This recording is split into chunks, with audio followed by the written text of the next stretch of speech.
In this video I'm going to show you how to use the digital art Photoshop action.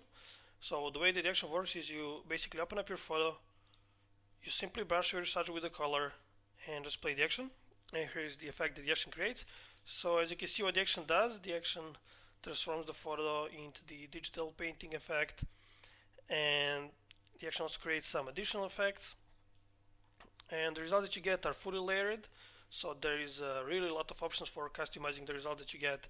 And the action also creates even 40 preset color looks that you can choose from. Alright, so let me just close these two windows. So before you use the action, there are just a few things you should check just to make sure that the action will run without any errors. So the first thing you should check is that your photo is the background layer. So it should be called the background and have this little lock icon. So if you have something like this or anything else, just go to layer, new, and choose a background from layer. Then click on this menu icon over here and go to panel options, and just make sure that this option here, the add copy to copied layers groups, is checked. Then go to the image mode and make sure your photo is the RGB color mode, add with channel. You can also check the image size from here. So for best results, you should use the images that are around from 25 to 45 pixels wide or high. Alright. Now to load the action, just go to Window, Actions. Click on this menu icon over here, Load Actions, and just choose the action from a folder according to a Photoshop version. Select the action file, click Load, and the action will appear here in your Actions panel. Alright. Then you can just hit B on your keyboard to select the brush tool, click right click anywhere inside the canvas, and click on this gear icon over here, load brushes, and again just choose the brushes from a folder according to a Photoshop version. Select the brush file and just click load, and one brush will be added here in your brushes panel. Then you can choose the pattern stamp tool from here, click on the arrow icon, gear icon, load patterns, and again just choose the pattern file from a folder according to your Photoshop version. Select the file, choose load, and one pattern will be added here into your patterns panel. Alright, so all you have to do now is just go to layer, new layer to create a new layer, and name it brush. It's very important that you spell the brush exactly like this, all letters lowercase. Let's choose OK. And what you need to do now is just hit B on your keyboard to select the brush tool, pick a soft brush, choose any color here, color doesn't matter, and simply brush over your subject. You don't have to be precise at all. So this will be your focus area. You'll also be able to modify this area later. And I have already done the brushing before, so I'm just gonna open my PSD file. Here it is. Alright. So it's important that you brush over your photo while this brush layer is selected, so you have this color fill on your brush layer. Alright. And after you finish with this, all you need to do is to just select digital art action inside the digital art folder and click play, and the action will start to work. The action will stop once with a message asking you to do some quick things. So I'm just gonna play the action now, and I'm going to fasten the video and get back when the first message shows. Alright, so the action has just stopped, and here's the message. It says, now you need to brush over the areas that you want to stylize. Proper tool will be already selected by the action. All you need to do is to start brushing. After you finish, click play again. Please refer to the video tutorial if you need any help here, and choose stop to proceed.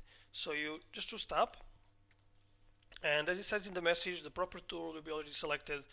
What you can do is you can just, using the square brackets on your keyboard, quickly change the size of the brush. And now simply all you need to do is to brush over the area that you want to stylize, as it says in the message. So just like this.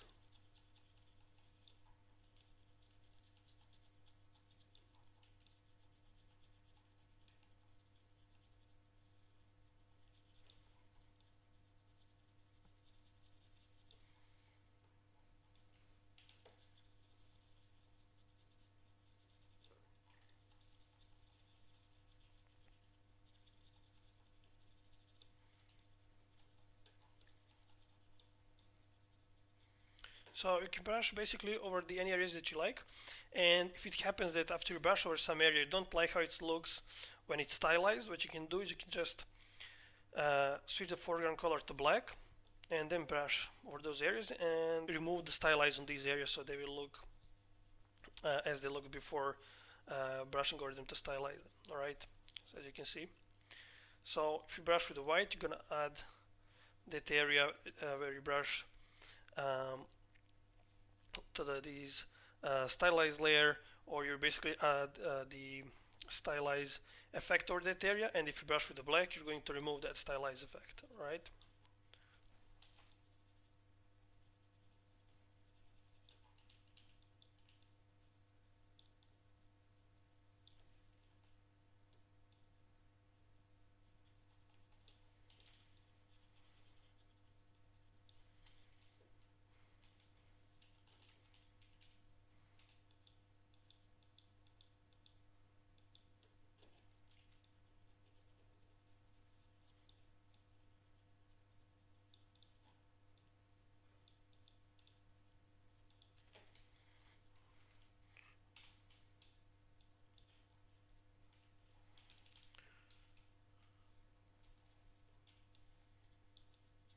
So once more, you can quickly change the size of the brush using your square brackets on your keyboard.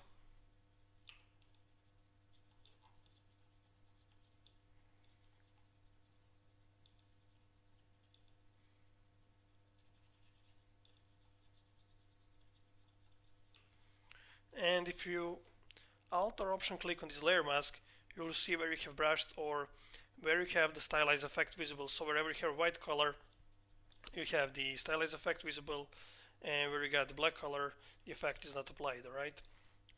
So what you can do if you wish to apply the effect to the whole image, you can simply shift click on this layer mask to disable the layer mask, and then the effect will be added over the whole image, alright? When brushing, you can specify precisely where you wish to apply the stylized effect and where not.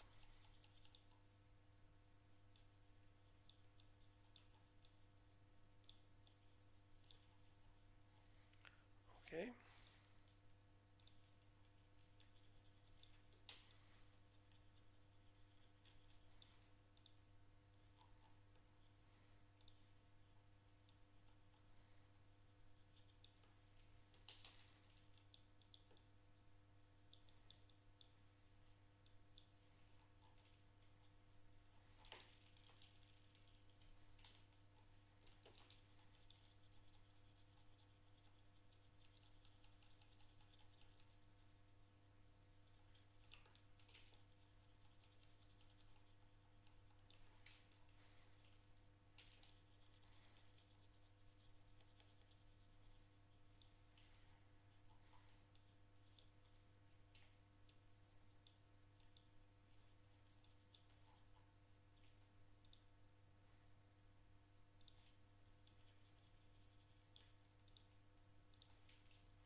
Alright. So after you finish, all you need to do is to just click play again, and the action will immediately stop with another message. So I'm just gonna click play, and here it is, and it says in the next pop-up window, adjust the diffuse glow filter settings as you like, choose continue to proceed. So choose continue here, and you can zoom out here to see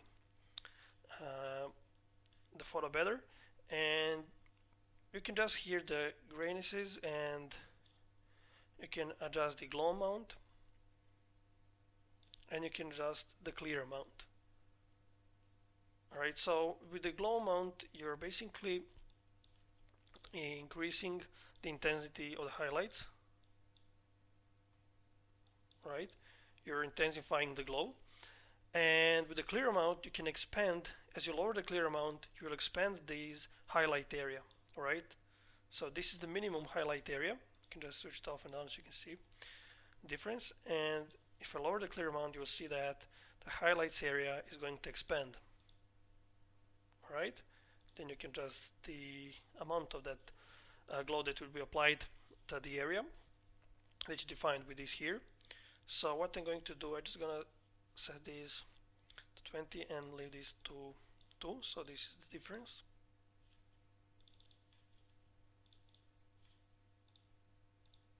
Okay, and after you choose OK, the action will continue to work. So I'm going to fasten the video here again, and then I'm going to get back when the action is finished, and then I'm going to go through all the layers to show you how each layer works, how it affects the design, and how can you customize it. Alright, so the action is just finished, so I'm just going to close the action panel for now. And the first thing that you probably want to do each time you run the action is to just quickly close down all these folders. So how can you quickly do that? You just hold Ctrl and Alt buttons for PC or Command Option for Mac, and while the digital art folder is selected, just click on the little arrow here, and that we are going to close down all the folders. So I'm going to customize this effect from the bottom. So what I'm going to do, I'm just going to hide all the layers, and now I'm going to start them on one by one, because that will better understand how each layer works and how it affects the design and how can you customize it. Right, so the first layer we got here is the digital painting layer. So as you can see, this layer actually transforming the whole photo into the digital painting effect. And the next layer we got here is the glow layer. So what you can do and how can you customize this layer is you change the opacity of this layer. So every layer that you customize by changing the opacity, you can change the opacity either by clicking on the word opacity and dragging it aside like this, or you can click on this little arrow here and then just drag the slider around. Right? So you can just adjust the amount of glow as you like. I said it like this. The next layer we got here is the focus. So the area that you have brushed is going to stay in the focus, and the area outside of the area that you brush, we're going to get this blur effect. And what you can do is you can modify this focus area. So sometimes it can happen that you have these blurry edges here. So what you can do is you can select this layer mask, pick a brush tool, choose a soft brush, set foreground color to black, and just brush over the edges that are too blurry, just like that. And if you wish to remove the blur for any area, you basically just brush with the black over that area, just like this, alright? And if you wish to add some areas to be outside of the focus, to blur them, you can just brush with the white color, okay, just like that. So what I'm going to do is just going to expand a little bit this focus area.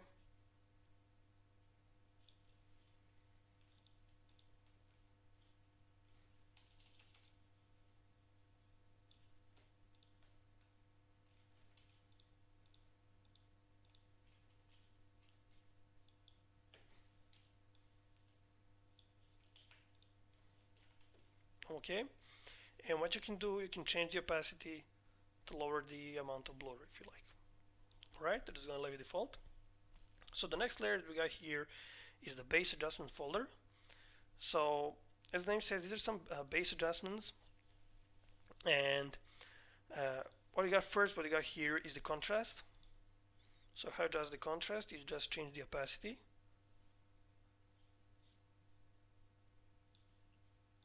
Okay, and here we got a photo tint layer.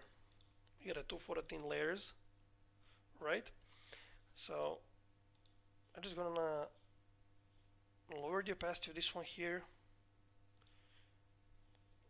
And what you can also do with these tint layers, you can double click here and choose some other filter. Just increase the opacity, you can better see the difference. So you can basically choose any filter that you like, right? And here we got the saturation layer. So you can double click on this layer thumbnail and adjust the saturation as you like. I'm just going to leave it default. And here we got the second photo tint layer.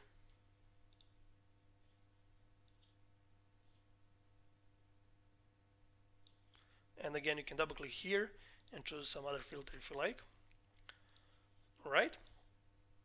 So what we got next here is the texture layer. Just going to turn it on. And how you customize this layer is you just change the opacity. I'm going to set it like this. And what you can do is you can select this layer mask and brush with the black color if you wish to remove this layer anywhere. just like this. Alright. And the next layer we got here is the bokeh layer. So this layer is, as the name says, the bokeh effect. And as you can see, this layer got a layer mask, so it's not visible over this focus area, right? And what you can do, you can shift click on this layer mask to disable, then you will have the bokeh effect visible all over the photo. So what you can do, if you wish to remove this layer in any area, you can just select the layer mask and brush with a black color, just like this. Alright. And what you can also do is you can just double click here on the pattern overlay effect, and you can here change the opacity of the bokeh effect. Right, you can make it very subtle, or like this. And what you can also do is you can here scale this bokeh effect.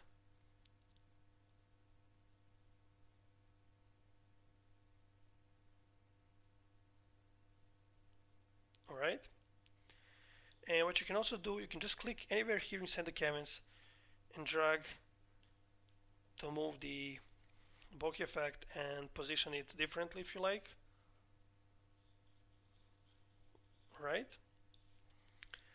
In this example, I'm just going to leave this layer as default. And the next layer we got here is the light source. So just gonna turn it on.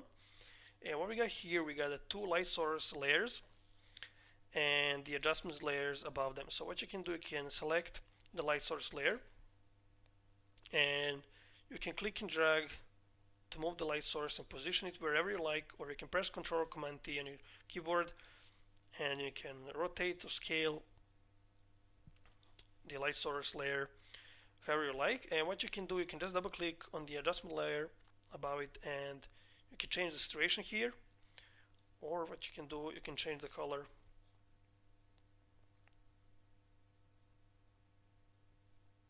Alright, so you can do the same for the second light source layer. So you can just drag it to position it wherever you like, double click here, choose some other color, and get really colorful results in just seconds. Alright, you can also change the saturation. And this example, I'm not going to use the light source layer, so just gonna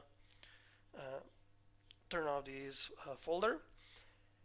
And what we got next here is the overall vibrance and saturation layer. So what you can do, double click on this layer thumbnail, and here you can adjust the vibrance and saturation as you like. So you can just click on this slider and drag on the side. Right, so just gonna increase a little bit both vibrance and saturation, just like that.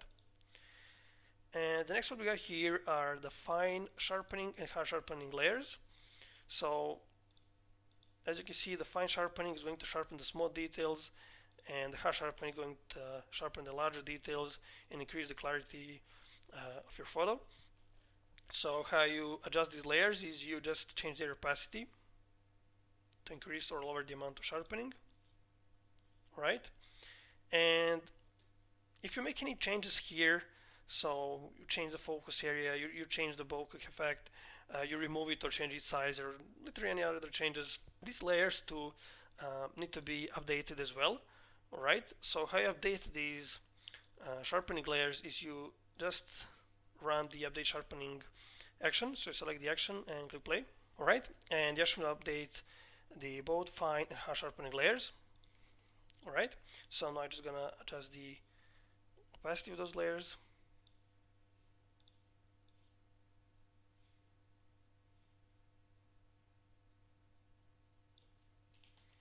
These layers also have their layer mask, so if you wish to remove some area from the sharpening, so you don't want the sharpening is applied to some specific area in your photo, you can just brush with the black color where layer mask is selected on those areas, right?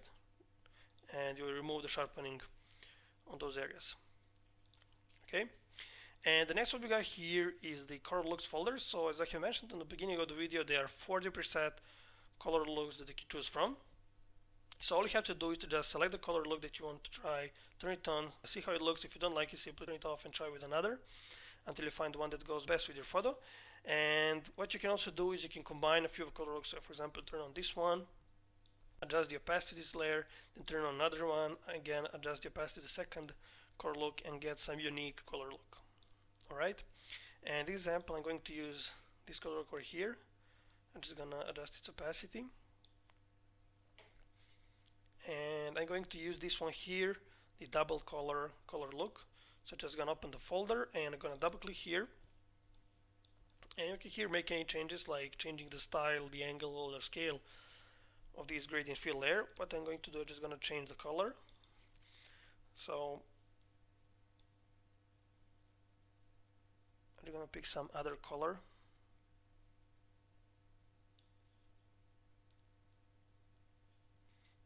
Just like this. And I'm gonna change the other color as well. Just like that. Alright, so as I mentioned, you can change the style, angle, or scale, or anything other. I'm just gonna keep it default, just like this. And what I'm going to do is I'm just going to adjust the opacity layer. Just gonna lower it a little bit. Okay. And I'm just gonna use another color look. I'm just gonna use this one here. But again, I'm just gonna adjust the opacity. Okay. Maybe a little bit more. Just like this. So you can use the light source if you like as well, and then you can add even more color. Alright.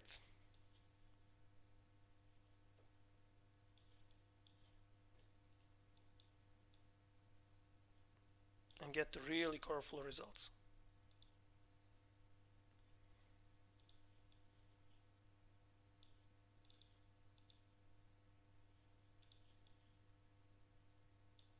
Okay, so as you mentioned, I'm not going to use the light source in this example. And here is the result. I'm very happy with the result that I got. So let's just quickly check the before and after effect. Okay, so this is the before effect, and here's the after.